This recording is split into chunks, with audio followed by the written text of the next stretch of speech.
കുട്ടികളിലെ പരീക്ഷാ പേടി വളരെ സ്വാഭാവികമാണ്.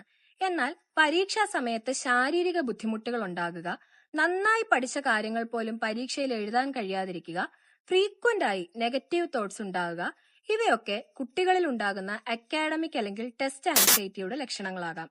നമ്മുടെ വിദ്യാഭ്യാസ സമ്പ്രദായത്തിൽ മാർക്കിനും ഗ്രേഡിനുമൊക്കെ അമിത പ്രാധാന്യം നൽകുന്ന ഒരു പ്രവണതയുണ്ട്. നമ്മുടെ നാട്ടിൽ വിദ്യാഭ്യാസം എന്നത് വെറും ഒരു പഠന പ്രക്രിയ മാത്രമല്ല, അതൊരു സോഷ്യൽ സ്റ്റാറ്റസ് കൂടിയാണ്.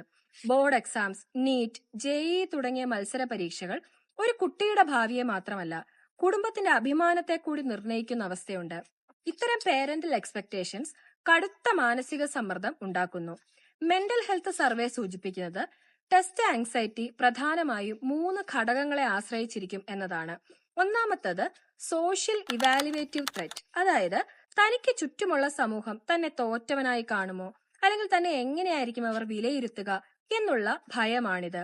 രണ്ടാമത്തത് പേരന്റിംഗ്, സ്വന്തം കുട്ടിയുടെ മാർക്ക് മറ്റുള്ളവരുടേതുമായി താരതമ്യം ചെയ്യുന്ന ഒരുതരം കമ്പാരിറ്റീവ് പേരന്റിംഗ്. ഇത് കുട്ടിയുടെ ആത്മവിശ്വാസം ഇല്ലാതാക്കുകയും കുട്ടിയെ ആങ്സൈറ്റിയിലേക്ക് തള്ളിവിടുകയും ചെയ്യുന്നു. മൂന്നാമത്തത് പെർഫെക്ഷനിസം. ഇത് തെറ്റുകൾ വരുത്താൻ പാടില്ല എന്ന അമിതമായ ചിന്താഗതിയാണ്. ഈ മാലഡാപ്റ്റീവ് പെർഫെക്ഷനിസം കാരണം പരീക്ഷാ സമയത്ത് പഠിച്ചതൊന്നും ഓർമ്മ വരാതെ കുട്ടി ബ്ലാങ്ക് ആയി പോകുന്നു. ഒരുതരം മെന്റൽ ബ്ലോക്ക് ഉണ്ടാകുന്നു. ഇവിടെ കുട്ടിയുടെ മറവിയോ വിഷയത്തിലുള്ള അറിവില്ലായ്മയോ ഒന്നുമല്ല, തെറ്റുപറ്റുമെന്ന ഭയമാണ് ഈ അവസ്ഥയ്ക്ക് കാരണം. ആങ്സൈറ്റി ഉള്ള കുട്ടികളിൽ 40% പേരും മാനസിക സമ്മർദ്ദം പ്രകടിപ്പിക്കുന്നത് വയറുവേദന, തലവേദന, ഉറക്കമില്ലായ്മ തുടങ്ങിയ ശാരീരിക ലക്ഷണങ്ങളിലൂടെയാണ്.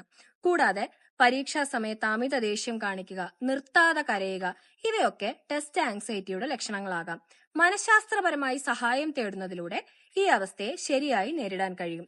കുട്ടികളുടെ വികാരങ്ങളെയും അവരുടെ മാനസികാവസ്ഥയെയും മനസ്സിലാക്കുക എന്നത് വളരെ പ്രധാനമാണ്. ഫിലിപ്സ് ആൻഡ് മങ്കിപ്പൻ എന്ന സിനിമയിൽ ഈ അവസ്ഥ കൃത്യമായി കാണിക്കുന്നുണ്ട്. മാത്സ് വിഷയം വരുമ്പോൾ ഇതിലെ റയാൻ എന്ന കുട്ടിക്ക് അനുഭവപ്പെടുന്ന ഭയം പരീക്ഷാ ഹാളിലെ അവന്റെ പെരുമാറ്റത്തിലൂടെ വ്യക്തമാണ്.